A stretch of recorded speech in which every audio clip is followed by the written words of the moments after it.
reason is because we have an opportunity to create a whole new model of social justice. We have an opportunity to bring together a whole paragon that's interfaith and interracial and inter-everything and everybody as we develop a model for how we can collaboratively and cooperatively come together and defeat this thorny issue called genocide. The fourth reason is because we haven't even begun to exhaust all of our creative possibilities here. We've got some lessons to learn from other social justice movements. We're doing the divestment piece, but in other movements, civil disobedience was often an important part of the action. Honey, I've tried to get arrested at least twice. I ain't been arrested yet. I won't get arrested. And we don't see this genocide get stopped. And the third reason is because remember where we come from. In this country, we have successfully tackled other areas of social injustice. I am standing here as an African American. The reason I'm here is because despite the seeming intractability of oppression and racial prejudice in this country, African Americans and people of goodwill stood up and said, no, we are not going to do that no more. So when you get tired, just remember me. I'm Exhibit A. And honey, just do it. And that's a special reason for women. And so I must say, I get really impatient when I hear women talk about, oh, we can't do this. This is too hard. Give me a break, honey. 100 years ago, you know, they used to relegate us to the kitchen.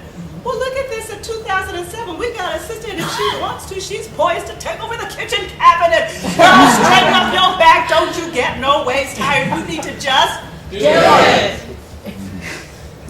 And the second reason is because we're standing on the shoulders of individual activists who did not give up. People like Nelson Mandela.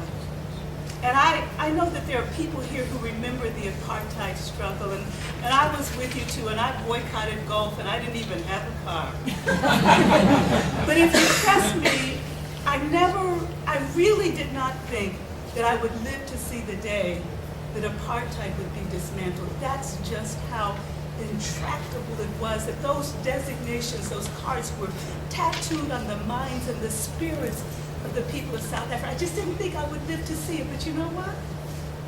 Nelson Mandela, he said that for every day that he was in Robben Island, for 27 years, it never occurred to him that they would not defeat apartheid.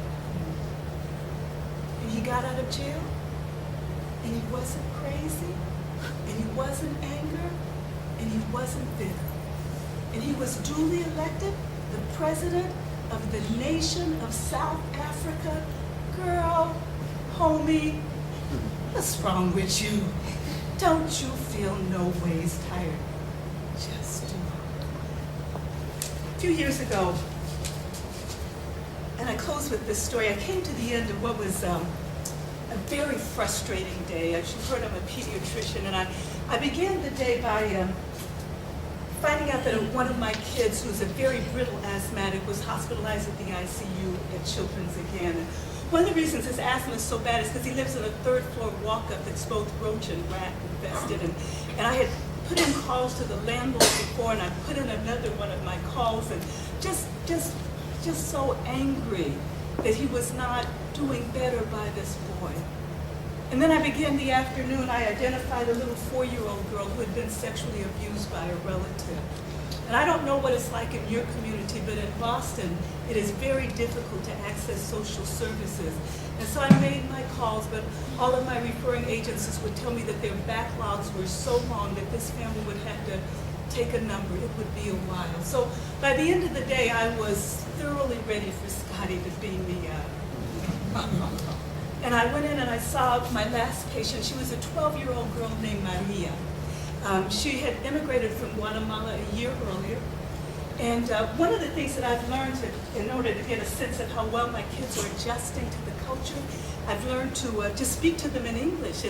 see how well they speak back to me. And she just really didn't want to speak, and her mom explained to me that she was muy tímida, and I understand about being very shy, and so I simply dismissed her to get ready for my exam, and her mom and I continued to speak, and her mom said that she was a pastora, and I said, well, I'm a minister too, and she seemed intrigued. Well, you're both a doctor and a minister, yeah. She said, you're married? Yes, I'm married. You have children? Yeah, yeah, that too. And again, just really amazed at the total package, but I was just feeling so discouraged. I began to whine, and oh, it's just so hard to help people these days. And just nobody wants to come alongside. And then all of a sudden, the curtain flew back. And there was Maria, and now she is dressed elegantly in her blue paper gown. But what was so remarkable is that she had her hand on her hip, and she bobbed her head, and she pointed her finger at me, and she looked directly in my eye and said in letter perfect English, "You go, girl." And I think that is real wisdom for people who are determined to stop a genocide. Straighten up your back, honey. Hold up your head. Open up your mouth and holler, and just do it. Kick the ands, kick the butts, and just do it.